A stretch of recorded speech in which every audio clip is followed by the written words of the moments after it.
Transfiguration is one of these things that's really hard for us to get our brain around because by itself it makes very little sense, right? Like, I don't know exactly what happened. I mean, they give you a description, but that doesn't tell you what happened, right? Like, why is he glowing? It's a good question. If you ever find yourself glowing, you should ask yourself that question and probably seek medical help, okay? In addition, like, we don't know what was the purpose of it. But one thing we do know is its placement. And I think in that is the clue to understanding what it's really about and the importance it has in our lives. See, Jesus has been doing ministry throughout all this time. And then he goes up this mountain and he has this remarkable transfiguration moment. When he comes off that mountain, he's going to start a direct beeline to Jerusalem, Palm Sunday, Maundy, Thursday, and eventually death on Good Friday. In fact, he will not see another mountain until Good Friday. And while this mountain was a mountain full of gleaming light, the sun will literally go dark the next time they reach a different mountain.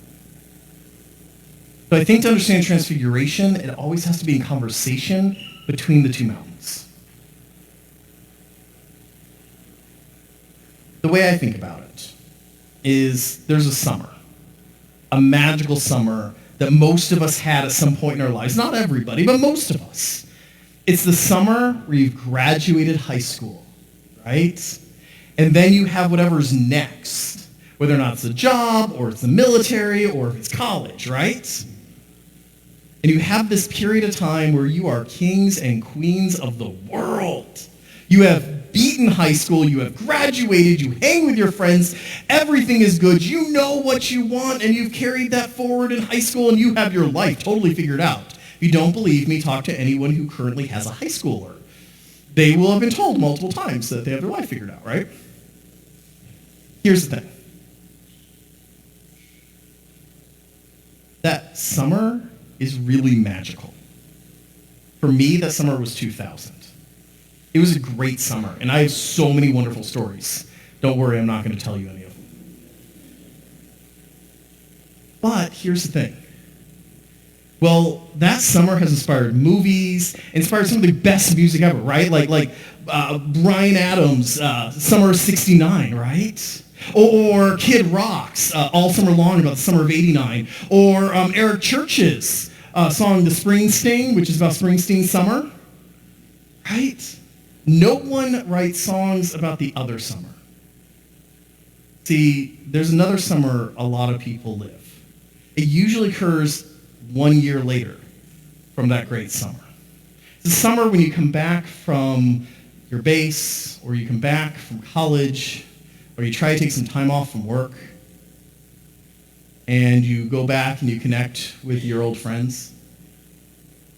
You know, you sit down, you have a beer, if you're old enough to have a beer.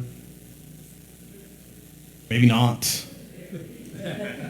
And you sit down and you talk, and the first few days are fun, right? Because you sit down and you rehash glory days, right?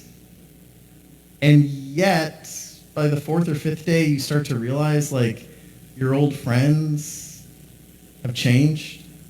They're realizing you have too. And while they know who you were, they have no clue who you are. Because so much has changed in your life. And that's really painful.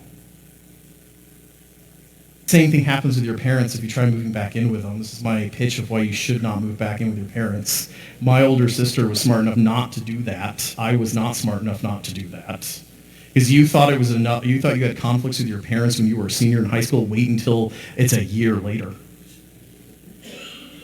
I call it the summer of sorrow. It was an awful summer. 2001 was horrible for me. My high school girlfriend and me broke up. My parents sold the house, decided to move to a completely different state, and none of my sisters came home because they're smarter than I am. It was just me hanging out with a handful of friends that past day 4 I still had things to talk to them about. By the way, those friends are the ones I'm still friends with years later.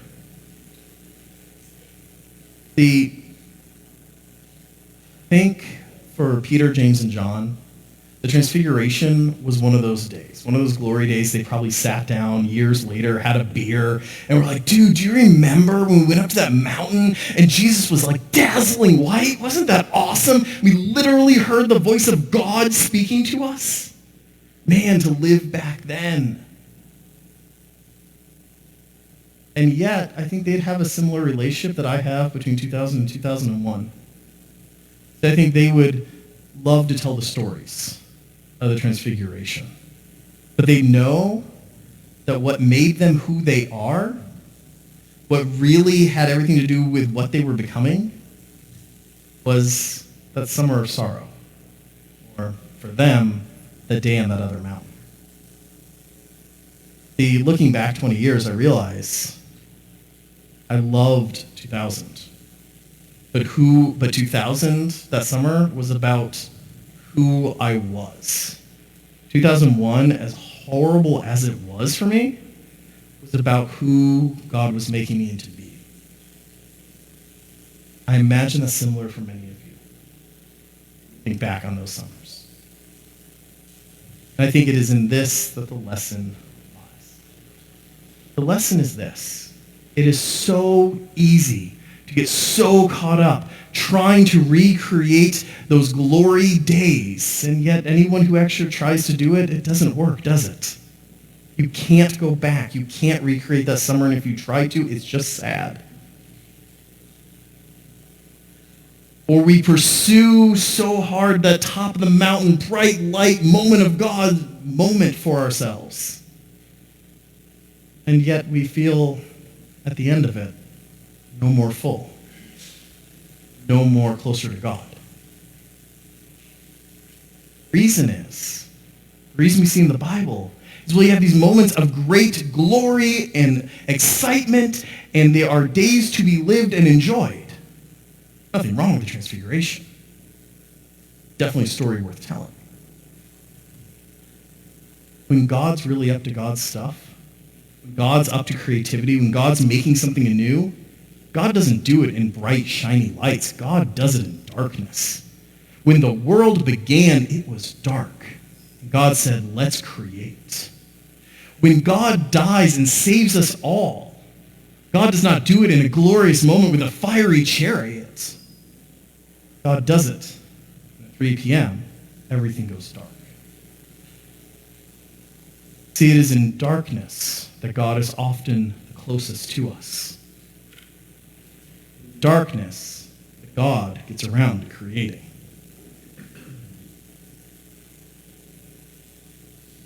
We sort of see this. Think about it. Summer of 69 got a song, but the summer of 68 defined our nation far more. Think about it.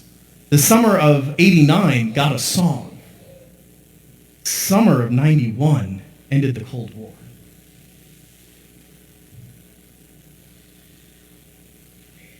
We don't write songs about 68 or 91, but they're far more consequential. To go out today, what I want you to do, take a moment and ask yourself, are you trying to recreate or jump from one transfiguration, hilltop spiritual experience to another and feeling unfulfilled? If you are, I'd ask you to ask yourself a second question. Are you doing that because you're scared to walk in darkness, walk in emptiness, to walk through the shadows of death? Those moments, God does God's best creating.